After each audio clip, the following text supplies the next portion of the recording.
Hello, everyone, and welcome to another episode of Iron Panther Presents. Today, Lauren, Stacey, and I shall be discussing Godfather of Harlem, Season 2, Episode 6, another great episode of also drama and historical knowledge of Black history. Where are we in history? What day are we dealing with? Okay, so far we're dealing with June of 1964.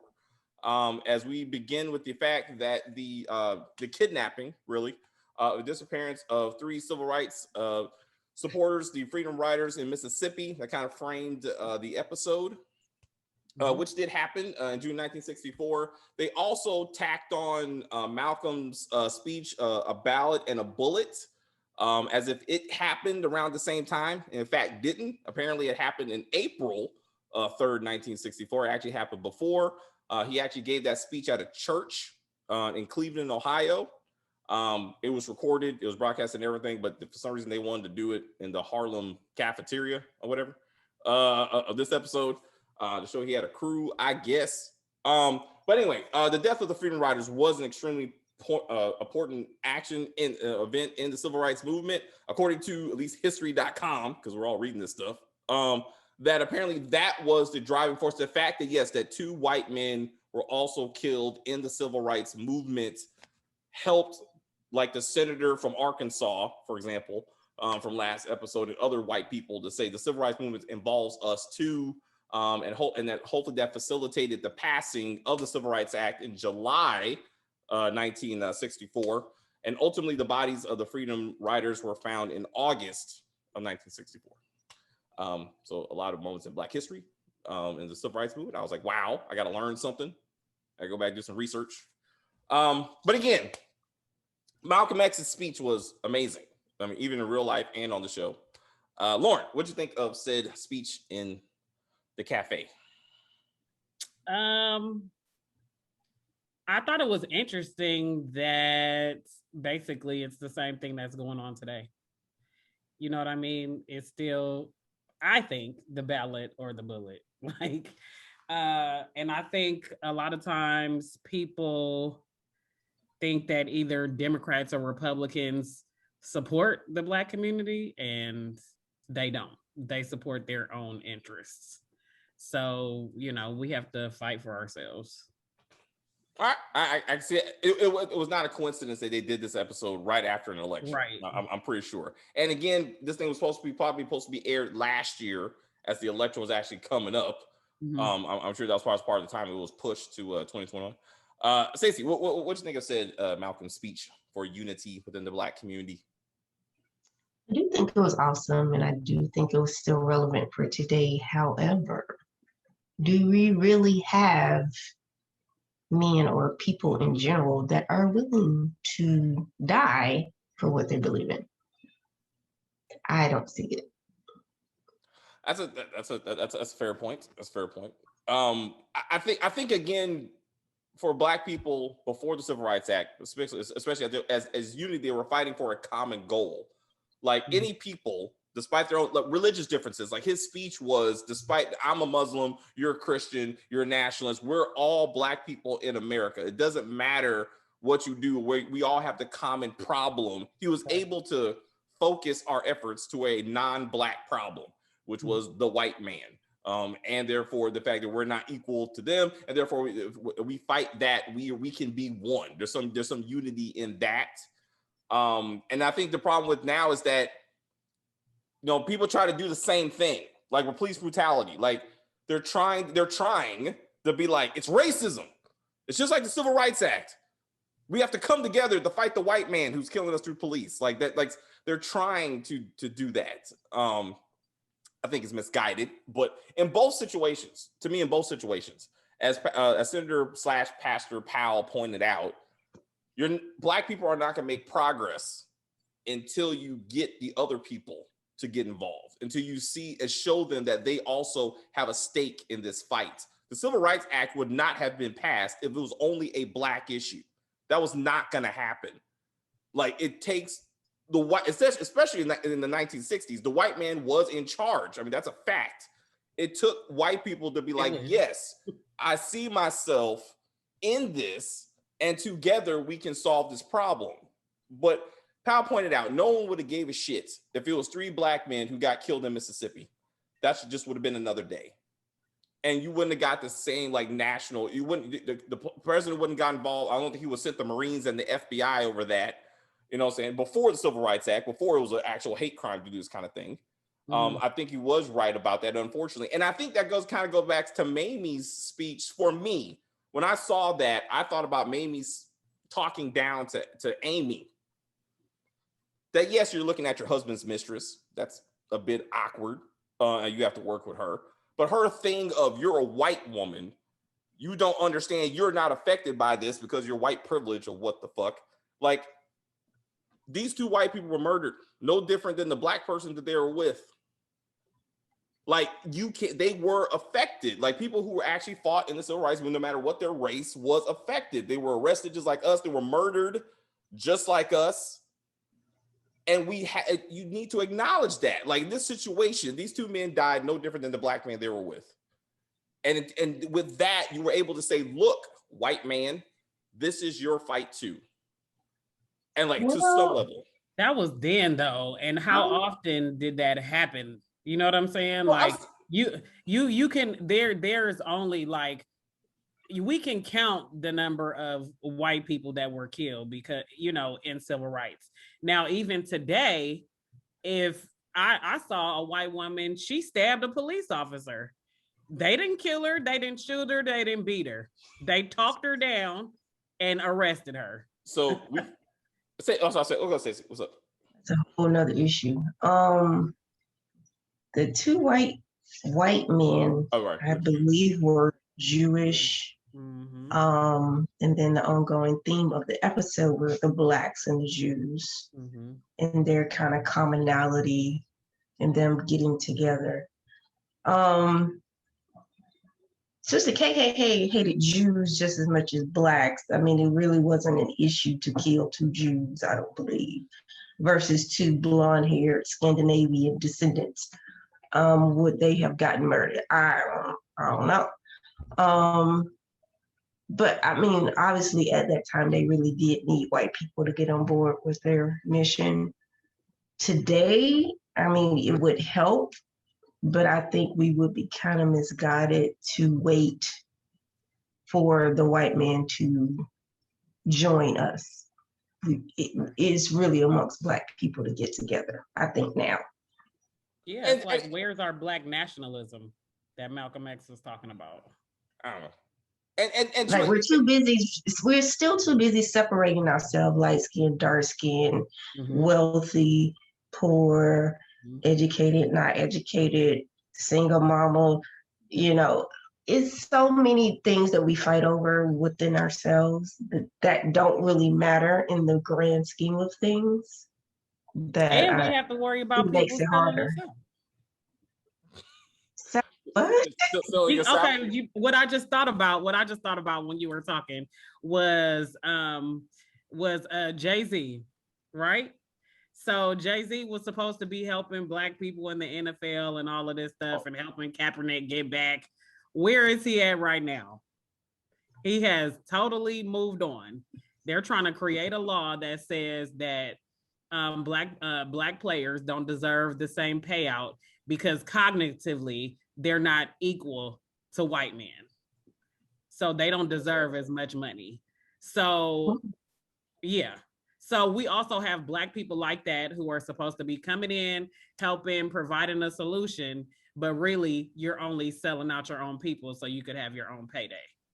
That's my point. Malcolm was like, I'm willing to die for this. Right. Who's willing to die for this now? If somebody has a cause and somebody else comes and gives them enough money to shut the fuck up, they will shut the fuck up. They are not dying for nothing. If somebody says, hey, stop your movement or I will kill you, they're going to stop their movement. Nobody's willing to die for anything now. It's all about me and mine. Well, I got my family's good. Oh, well, y'all figure it out. And when it comes to police brutality, like, again, I know where I'm saying we got to wait for them. I'm saying, I would say that too often when I like last year against with George Floyd and how they used again much like the freedom riders, like the one set of murders. It takes a symbol. It takes something, no more the Emmett Till murder. He was not the first by no means, but he was one that was able to, people were able to say, this is enough. Like they were looking for those kind of political moments to kind of get it moving. George Floyd was that for a lot of people last year. Mm-hmm. But police brutality is not a Black only issue. Are we the main ones? Yes. I mean, it's hard. You cannot not notice that, but we are by far not the only ones. But too many of us want to say it's just us. Too many of us don't want to recognize that other Black, white people, no matter the race. I just saw a video today, to your point. I saw a video today where a group of Black kids were jumping on top of a police car, having a good old time. They walked away. Ain't no shoots, ain't no robbers, ain't no getting out, ain't no billy clubs. They just walked their happy asses away. All right. White woman got her ass whooped in Colorado. 63-year-old woman. She is mentally ill. She stole some flowers from a flower store. They called the cops on her. Cops came, were like, hey, you're under arrest. No, I'm not.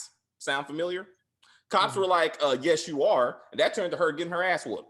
Not only did she get her ass whooped, apparently the cops in the police station were watching her getting her ass whooped, and they laughed as this was happening. So then she gets arrested, and there's protests. White people protesting, a handful of them. Because, where's LeBron James? Huh? Where's Al Sharpton? Like ain't nobody kneeling for her. Nobody fucking having hashtags for her. She just got her ass whooped. You know what I'm saying? Because she's white. So, but I'm saying it does happen, but too many of us want to act like, no, it's just us. Like, we don't want to acknowledge that if you went to a white person and said, look, you too can get your ass whooped, then maybe we can come together to be like, yeah, it happens more to us. Yes. But you two are not, your privilege does not stop you from getting your ass whooped sometimes. So maybe we together can solve this problem. But anyway, my point is Malcolm X is the hero of this show, and he should be the focus of this show. When you talk about selling us out, let's move on to Bumpy Johnson, shall we? Because this Black pimp of Black women and the drug dealer of heroin, two Black people, decided that, you know what? I'm going to do something right today. I'm going to help out my people. You know what I'm going to do? I'm going to get the Italians to give me one of theirs to sit. Ernie went down like some kind of John Wick. Equalizer, yeah. Equalizer some shit. He was like, you want a mission, Ernie? You got to go down to fight some white people. What? I'm ready for it, sir. What do you need from me, Mr. Black Man, which I called a nigga several times this show? Like, how many characters are not consistent with their character in this one episode? I'm confused about who we're looking at. Real quick, Malcolm X. Malcolm X somehow has a crew of people while he's giving a speech. Where did said crew come from? What ride or die people does he have besides Elise, who just loves him? Really? What crew does he have now? He did still have a few people that was with him from the nation. No, he had Elise. When he's having dinner at his house, it's Elise and his wife. Ain't nobody else there. On the show. Mm-hmm.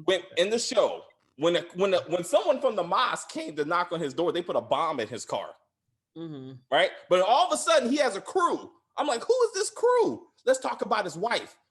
This is the same wife who last year said, you got a wife, right? You got a couple of kids, right? Like, fuck this civil rights thing. You need to be home with your family. Can we go on vacation? Now she's like, baby, go out there and do what you got to do. I'm here for you. These kids will understand. You fight for us, and we love you. I'm like, what the fuck did this happen? Like, who are you? Let's flip this around on Malcolm X. Last season, Malcolm X was like, you need to get out of my face, woman. I'm here fighting for civil rights. I will die for this shit. I don't know what you're talking about. You get out of my face. Now he's like, baby, I'll quit all this shit right now. Maybe now. You tell me. Visitation from Allah that let her know that, she needs to support her man. Yeah, let's not do that. But Malcolm was like, look, but now sudden Malcolm was like, baby, you want me to quit? You want me to quit fighting for rights and making sure my kids are treated equal? Do you want me to quit? I'll do that right now. No, baby, you got to keep on going. Don't you quit. You're doing this for us. I'm like, what is happening with these characters? I don't know these people. Like, I'm confused. Like, when did this happen? But he would have quit if it wasn't for his wife. I was like, all right. Anyways, 1964. For to say, Malcolm X only has about the year to go. I mean, so it ain't much longer for him, and that's sad to say.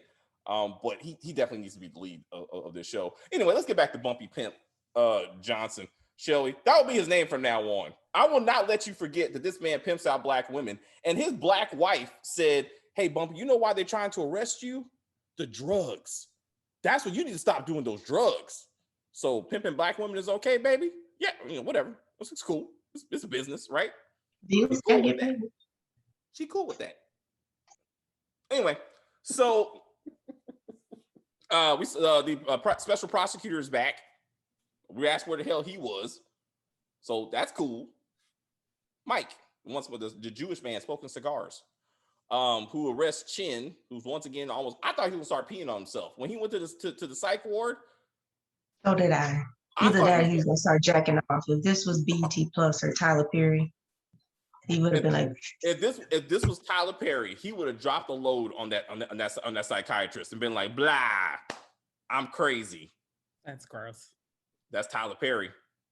You know, after his Christian plays, now he just having actors jack off. Anyway, I'm getting off track. My point is, Chin needs to get an Oscar. I don't know if he's ever won an Oscar, but he deserves one, or an Emmy for this role, because I believed that he was an Italian playing a crazy man on LSD. I believed it. Like, he was going on the strip. He was like, you see the lamp? Do you see the lamp, girl? It's crazy over there. What you got? And you saw the eyes going back and forth. He was like, are you on drugs? Yes, I am. Did you do this to try to swindle me? Yes, I did. It was like, oh, well, thank you. Well, no problem, girl. No problem. I'm gonna keep my pants off now. Is that okay? But I didn't understand. Did the doctor believe him or not? No, I didn't get that. Yeah. You mean before? It sounded like she believed him. You mean before he confessed? No, when he confessed, it sounded like she believed him. Like, it believed that even though he was acting crazy, she thought he was faking, basically. Yes. She thought he was faking. Right? So did he really take something? Yeah. He did. Was he really? Okay, he really was on LSD. She said LSD similar to sodium penta, whatever. Yeah. Right. Which is true serum, which means he couldn't lie. Yes. Right. I guess. Yes. So that's why he was like, oh yeah, I did that. I'm guilty as fuck. Like, what was the point?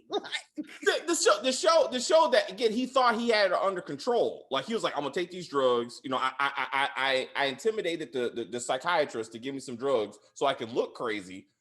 We don't know if the psychiatrist on purpose gave him a drug that would make him tell the truth. You know what I'm saying? Like, if this is a doctor, you would think that he would know what drugs to give him to make him look off without making him, confess to crimes. Yeah. But he was like, yes, this is absolutely. She was like, oh, okay, well, I got that worked out. Thank you. He's like, well, now you're about to get prosecuted. But then Bumpy was, and then anyway, the prosecutor was like, we got to take Bumpy down. Okay. It irritates the fuck out of me that once again, this pimp and drug dealer is being portrayed by a black man, Senator Powell, who's supposed to protect Harlem, mind you. To be like, well, what's a bad man? He sells drugs. I mean, I guess you can use that as a crime. I guess I got heroin addicts on my street every day. I mean, if you want to say that, but he's out there fighting for freedom right now. He's helping us finding these three men. Well, after he does that, he's going to jail for the rest of his natural life because he's murdering his people with drugs. Like, maybe we'll let him out in 15 years instead of 11. How about that? Since he's helping out with the freedom struggle. But his ass is going back to jail because that's where he belongs. But they're like, what's a bad man really? I mean, what's that mean to be a criminal? Well, look who you talking to. Right. I mean, the senator, he ain't above getting his hands dirty to get shit done. So let's go down this road, shall we? According to this show, I'm sure this is not historically accurate. Last episode, he had the opportunity to end the filibuster to get the Civil Rights Act passed. But all of a sudden, after he dealt in the hoe house, let's make sure we get all the story right. After he went to a hoe house where he goes to regularly, after Mamie helped to get other hoes in there who are being pimped out by Mamie's husband, he had photos of a racist and was like, I can end the Civil Rights Act. I can get the Civil Rights Act passed now, right? But because he got a case of conscience, these 3 men lost their lives. Because now they're still fighting for freedom. When in theory, we could have had this over and done with. But he said, no, I got morals all of a sudden. I'm not going to use this nasty filth. But I'll see you next week for drinks at the Hoe House, because why not, right? Fuck this. Anyway, my point is, like, Bumpy did a good thing, but Ernie's 007 mission was hilarious. It was just absolute classic silliness of this man he said, how many times, just guess how many times you think Ernie has said nigga in this show? Less than 10, a few times, right? Like, that's his regular word. Like, he's like, nigga. Oh, I'm sorry, Bumpy. I'm sorry, I thought your name was nigga. I'm sorry, I thought, my bad. But now, as he's dealing with racist KKK members, he's like, look here, you racist KKK bastards. I bet you those Negroes that you tied, I bet you that's Negroes? Negroes. When did you start using the word Negro, Ernie? He should have just used the real N-word for him to make it more realistic. But no. He has to be the good Italian this episode. He has to be the one that's fighting for freedom. He has to be redeemed. That's right. Because he was. But I'm surprised he didn't die, because typically when they try to redeem your character and clean you up, that's when they kill you off. Oh. So let's talk about this. This is important to talk about Stella at this point. Yeah, I was gonna say, I think because of his racial relationship with Stella, he's not going nowhere for a while.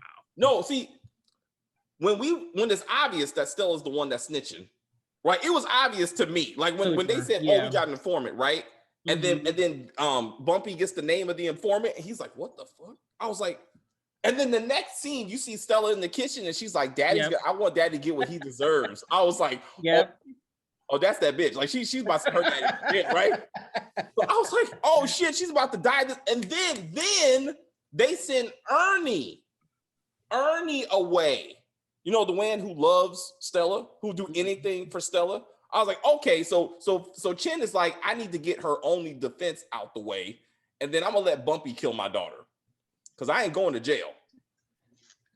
Ernie needs to put her down. Yeah, or just Chin. Chin needs to man up. I don't think Chin. Do you think he knows that it was her? No, not yet. Okay. When you find out it's Frenchie, and then Frenchie gets murdered and whatever. I was like, I get it, like that. I was like, this is not the big reveal at the end. I was like, we all knew it was Stella. Like we knew at some point she's a part of this at some level. Right. I actually didn't, but when they said Interpol, I was like, it has to be one of the foreigners, because why would America need Interpol? Right. No, you're right. No, I'm sorry. I was like, but like when they were like, there's like when she I felt so when they said Interpol, I was like, wait a minute, that makes. At first, I'm like, she will snitch. She's already snitched to Bumpy. She's working very hard to get her father arrested and or murdered, whichever is faster. She just want to get him back for what he did to her, the love of her life. Don't you be like that. She loved that man. But when she, like, to your point, when she said in the kitchen, he's gonna realize what he did soon enough, that was the aha. Yeah, she's snitching. I was like, come on, man. Come on, writers. That's a bit too much. It was too easy. Mom might take her out. But she did. Her mom did look at her like, what you talking about, Willis? Well, I know what she gonna put a little something in her food and be like, here. She gonna start choking, and she gonna come back and push the water bottle. Oh yeah, house divided. A house divided. Shh. No. It's. I mean, we've talked about this with fans in the comments. It's going to be Ernie or it's going to be Chin. It has to be someone who loves her that much. Her mom, Olympus don't give a fuck about her. Like she could easily just go like right now. Like I mean she has no. Yeah, she could. So it has to be one of those two men. Ernie would be the one. Chin finds, okay, let's talk about the fact that nothing that happened last episode had any relevance on this episode, right? Right. Like what happened to Chance having to not be in the city? I was like, he is chilling right now. What are you doing? Chin and Bumpy are supposed to be at war right now. Like what happened to that? What happened to Ernie killing his cousin and setting a whole other like gang family after Chin? What happened to that? Like, did y'all even watch your last episode? Like, they're like, we can't have, we got to speed this shit up. They're like, look, all this stuff was supposed to happen last year, COVID. We gotta just keep this shit moving. I'm like, but also going to jail everybody's organization would have been going down and both of them was going to jail. Well, so that could be the larger issue. But they still should be like, I don't trust Bumpy because he murdered several of my people. I don't trust Chin because he should be trying to kill Chance still, and me, really. But all of a sudden they got the same. The only thing they gave us was the man I hate most, or I hate him too, and like it's two brothers that got in an argument the night before, not like two arch enemies who literally tried to kill each other. And now they have the same lawyer. It's like I was like, what are we doing right now? It just amazes me how all these shows are like, without a Jewish lawyer, you're going to jail. Like that's the only way you're getting out of this shit. Like, find me one just in case. Like, unless you got Johnny Cochran, he was black, but that was after the civil rights movement. Like, right now you need a Jewish lawyer, you're gonna be all right. I'm like, this is kind of racist, to be honest. They're like, the black lawyer. Chris Brown said that when he went to jail. Who? He was like, Chris Brown. He did. He did. He's like, please find me a Jewish lawyer to get me out of this. I was like, that's not okay. Of course, that's not the first racist thing he said. It's why he was off for a while. Just the inconsistencies between this episode 5 and episode 6 cannot be overstated. Like, I was like, this is a whole different show and a whole different characters. But I guess they're just trying to get to a point of let's move forward.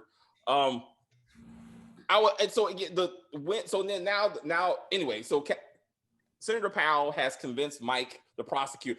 It's interesting. Okay, I was amazed how the only man trying to save Harlem is the white man. The white prosecutor is the only one who's like, can we stop the drugs going into Harlem? No, absolutely not. The black senator was like, who gives a fuck, right? Like, I mean, what does that really matter? And obviously Bumpy is like, I don't know what you're talking to me for. I mean, I'm a drug dealer. I mean, what else do you want me to do? Not sell drugs? I mean, I could pimp out black women, but that's only gonna make so much money. I mean, fuck. Yeah, I got mouths to feed. Speaking of mouths to feed, let's talk about the ages of some of these characters, because I'm confused. Yeah, I am too, a little bit. So let's whip out some math, shall we? So Bumpy went to jail for 11 years. Yeah, okay, so he raised his granddaughter as his own, who I thought was about 11 or 12 at this point. 12, yeah. Right? She said 12, right? I mean, she way past the doll stage, right? But her mom... Well, that was a flashback. Mm-hmm. That was a flashback.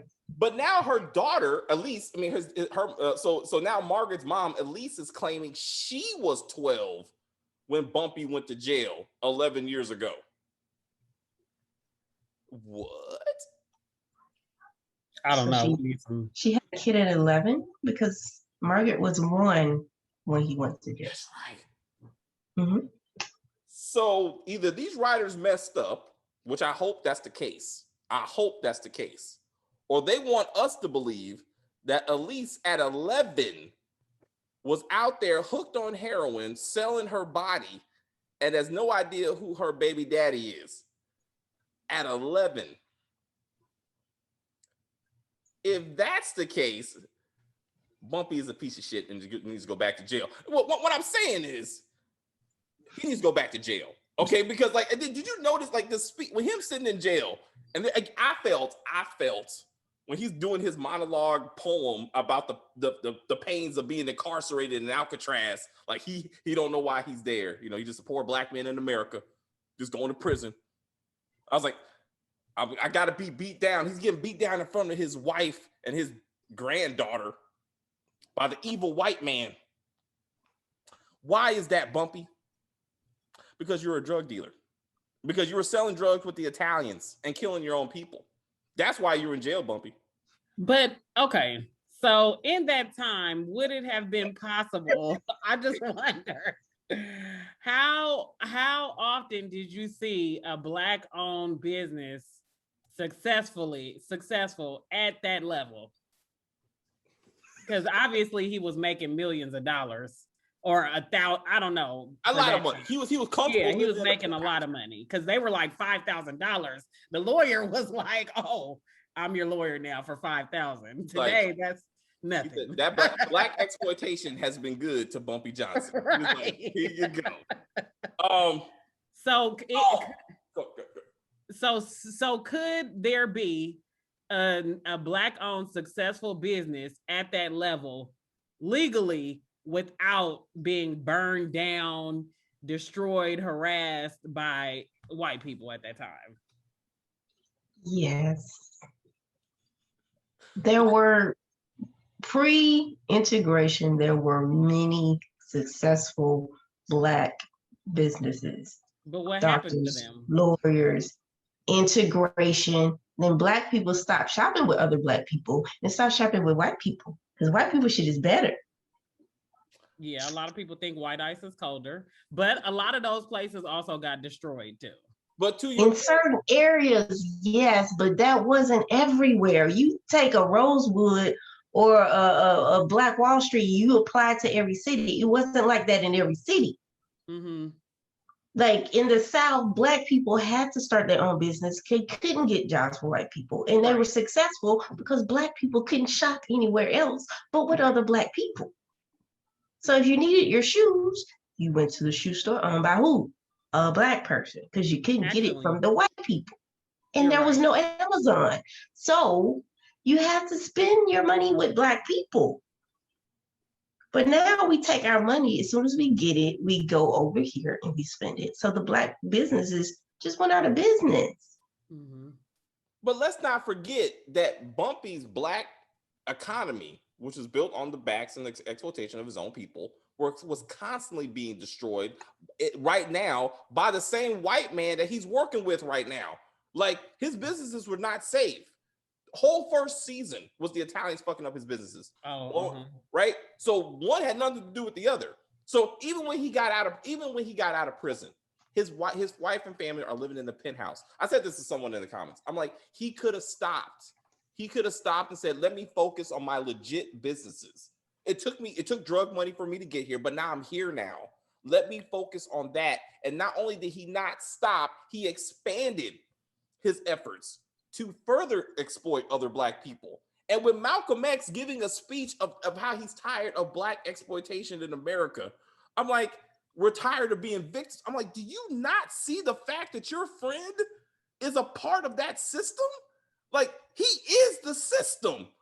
Like, how do you not see that? And he's like, no. I'm focused this way. And that's what we do. That's what we do. We always say, don't matter what we're doing to ourselves. What matters is what they're doing to us. That's much worse because it's them. And we just spend too much time justifying our own bullshit to be like, it's okay that we do it to ourselves. Slavery.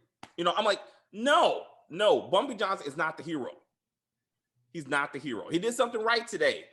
Pat him on the head and send his ass to jail where he belongs. Okay? Like, he is no better off than when he was before he went to jail. He's worse now. He's absolutely worse now. And the neighborhood is worse because of him. I'm like, that's just the way it is. And we're just hoping that I'm sorry. So he's sitting there with Mamie, and she's like, so you going back to jail? And he's like, nah. The witness disappeared, vanished. She's like, oh, okay, well, I hope this works out. I murdered a man, right? You know what I'm saying to you, right? Like, I killed whoever was going to send me to jail. Do we understand I'm a criminal, right? Lala, she's like, yeah, Lala, I don't know. You want me to get in the kitchen and make you something to eat? Like, yeah, just do that. I'm like, I'm a murderer, baby. Like, you know that, right? I was like, I'm a pimp. You know that, right? Like, oh yeah, I got that. Okay, that's fine. He just offers a venue for women to support themselves. He's a job creator. That's what y'all said last time. He does. So, he's enterprising. I mean, to Stacey's point, I was thinking like there were still people like Madam C.J. Walker and stuff like that. Who was a millionaire 100 years ago. But it's just it's so few and far between, and it's way more difficult to get to the point, to get to that point. Seriously. How many Black millionaires do we have now versus 50 years ago? I think it's the same amount. You think so? I do. I think that the Black wealth level hasn't changed since the 60s. Oh, I wouldn't. The overall wealth, you're probably right. But as far as like you're probably right. Mm-hmm. But individual millionaires, I believe we probably have more millionaires now than we had 50 years ago. Yeah. It would have been a struggle. I'm just saying. We need to. I personally. Let's not make excuses for Bumpy Johnson. Like the Pimp Man did what he had to do. He did what he wanted to do, and I'm like, it's whatever. It's whatever. And maybe he's just going along for the ride. I understand. So with the whole, again, I would like for Amy to have been there in this episode to kind of be like, so again to be like, oh shit, again for her to kind of get into her head to be like, yeah, this did affect us. Like, oh shit, like I knew those people because she helped pay for some of that shit. Remember, Powell said, well, Bumpy helped pay for the rides going down there, like to the south, right? Mm-hmm. I'm like, but I also include Amy's money. You know what I'm saying? Like she was a part of that. You know what I'm saying? Like he's like, I needed her. Like Powell needed her to kind of pay for some of that shit. So I'm saying it would have been interesting to see how she dealt with the whole, my own, like people who look like me relative, like died, and how she kind of dealt with that. I'll be kind of interesting to see her a little bit perspective on this. And maybe not sitting there with next to Mamie because clearly she's not probably over the whole cheating thing. Speaking of that, what happened to the boxer that Mamie was sleeping with? Oh, I don't. He got beat by Muhammad Ali. He just made it off his He's back. no relevance. Yeah. He faded into obscurity. He should join Bumpy's crew. He needs a job. Oh, that would be awesome. He's working with Chance, and then he actually happens to have an accident. He's like, look here, check this out. Bumpy's like, I got a job for you. Take this man on a run, and he doesn't come back. Are we clear on that? It's like, yes, sir. But anyway, yeah. Chance somehow he's living his best life. I mean, it's just amazing how people just move on. I don't know. Anyway, great episode.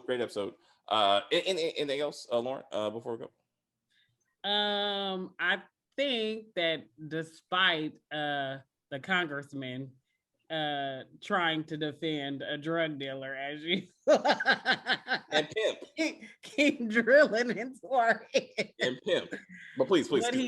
What he did do was, stay on code with somebody in his own community. You know what I mean? He could have snitched on him. He could have, just gave him up, but he did try to protect his own. Like he did last season. He snitched on Light, right? Let's not do that. Yeah. Oh, yeah. Yeah. But this time, since he's trying to do the right thing, he's standing with Bumpy. Gotcha. It's stand with Bumpy day. Until next time. Until next time. They have conflicting interests. He also threw under the bus. So that he owed all that money to. The woman, the bag lady. Yeah. What happened to her? Yeah, the bag lady. Got a check. She got her money. She got the hell out. Mm-hmm. That's right. She's the only one that left town smartly. Mm-hmm. Teddy's mama's coming back. That poor woman's gonna be murdered. Teddy's mama's coming back. Benny's death needs to come back because, shouldn't Chin still be wondering? So when he was sitting up there practicing his crazy routine, which was again an amazing actor, I thought he was prepping his new consigliere. I thought that's what he was doing. Like, hey, this is what I like. Because I figured at this point, Benny's dead. Like, he ain't coming back. That's what I thought he was doing. Instead, he was like, this is my crazy act. Let's just get this shit right. When you see something leaking from my pants, I'm peeing on myself. Are we clear? Like, yes, sir. It's not real. I got to not get arrested. So what's going to happen with Chin? I mean, I forgot. Bumpy saved him. Sorry. Because the Freedom Riders. So that's... And the prosecutor said that his case was falling apart because the French dude died. So Stella, that's why I stayed like I need Stella, right? Exactly. No, my upsetness was like the superhero moment at the end of the episode when Bumpy sit up there with Margaret and Mamie, and they're like an informant called only known as Mr. X is what helped us find the bodies, and Margaret's like, wow. Mr. X really saved the day. Like, I guess he did. I mean, I wonder who that masked man was. I don't know. I think he's gonna rip open his shirt and be like, super pimp. For Negro. The H is not for hero, it's for heroin. Oh my God. That was a good one. No, does he have a D for Doogie? That's right. H for hoes. The H. Oh my God. Or heroin. Either way. I was like, this dude is not trying to act like I don't know how they saved the day. I guess that was just me. I was like, kiss my ass. They would have succeeded if it wasn't for the meddling drug dealer. I mean, that's what the KKK should have said. If it wasn't for a meddling drug dealer, and an Italian racist / not racist named Ernie. Because I read a magazine once. This is what we're doing. So he's from Italy, right? Italy joined the Nazis. Like they were part of the Nazi crew. So I'm not sure where he's going with this historically. We've always hated the KKK and Nazis, you know, because I read up on this. So I'm ready to go fight for my fellow black man until he calls them. I'm waiting for him to call another black man a nigger. That will happen next episode. Like it won't even take that long. Next episode, he's gonna be sitting next to. It might be in a nice way, but that was up, my nigga. Right. Because that matters. Oh my God. Oh man. It's like, where's the Jackie Chan moment? He's gonna have the Jackie Chan moment. He's like, how do I? He's gonna be like, hey, since you call me a guinea, can I call you a nigga? No, you can't. I thought we were cool. No, we're not cool. He's like, I killed two KKK leaders. Oh no, my God. That's not cool. They don't make you cool with us, man. It's like, watch. Before the season's over, he'll be back to niggas. Just to let you know. All right. Anything else, Stacey? Oh, we're just gonna get a Harriet Tubman moment in this show. Don't do it to me. Yeah, racism. Racism. And you know what? Why I'm saying this though, as much as I'm always like, shut the fuck up with the racism. This is when racism happened. This is when real racism happened. This is when they could look you in your eyes and go, "Yo, black ass will get in the back of the bus, or you're the criminal. You will not sit at this lunch counter, or you're the criminal." This is real systematic racism. This is where they didn't have to hide it, like, you can't have cornrows or baggy pants, or we don't allow sneakers in here. It was Negroes go to the back, or you're getting arrested. That's on the sign. No niggas here, like on the sign. Oh, real quick. Anybody notice how the Klan were chanting America first? Did you notice that? No. Was it they were having American movement? When Bumpy had his vision of how it is in the South with the grand wizards of the KKK down there, they're all standing in a circle with the burning cross. They were all screaming, "America first, America first." I was like, these motherfuckers. I was like, are you serious? Trump is not even in office. Like, can we let this shit go? Can we? They probably wrote this last year. Trump is still running stuff though. Now, just look. I will not sit here and be like, there were black people that died before Trump got in office. There's black people dying now. True. All right.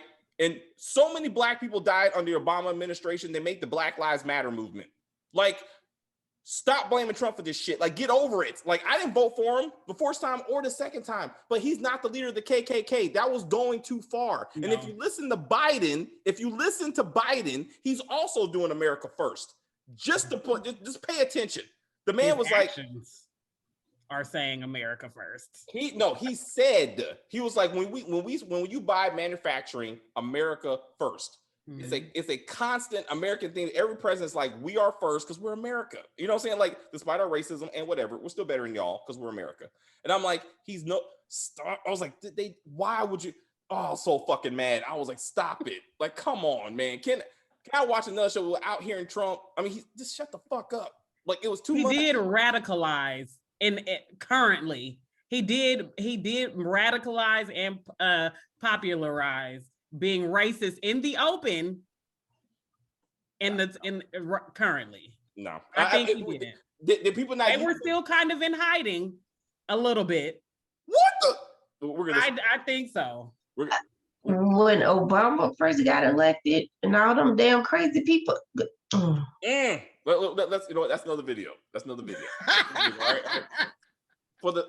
As it relates to this episode, you went too far. It was obvious what you were trying to do. Let's stick to the racism that already existed. All right, it's fine. You know what I'm saying? Like, I'm pretty sure 1965 white people do not need any help with being racist. Like, it was pretty clear. It's fine. Okay. So anyway, that's it for at least for me. If you're still watching this video, thank you very much. If you want to leave the channel at this point, I understand. It's all good. We had a good run. If you're not, though, if you want to join the channel, please subscribe to the channel. You can like on the video. You can comment on the video. You can share the video. So, all right, guys. So before we go, I'd like to thank all the commenters from our last video. Proper King, thank you. Stacey will respond. Fox Davis mom. Also Trouble follows. Mercedes. I hope I got that. Mercedes. I hope I got that right. I'm sorry. Thank you guys for commenting. We will see you again for next week's episode. Anyone else who haven't commented before, put your comment in there. If you want to join us for a review, put us in the comment. We will consider it. We will talk about that. Let's see how that goes. Lauren joined the family. It's a great contributor. We appreciate that. We got the background right. We got the volume right. Got kind of wild before production started, but it was good. It was good. Really? But no, thank you guys very much for commenting and being part of us. I know we can be a bit much. We go a lot. I can be a bit much and go a lot of different directions. But take care of yourselves and each other, and we'll see you next weekend. He's a pimp. He's a drug dealer.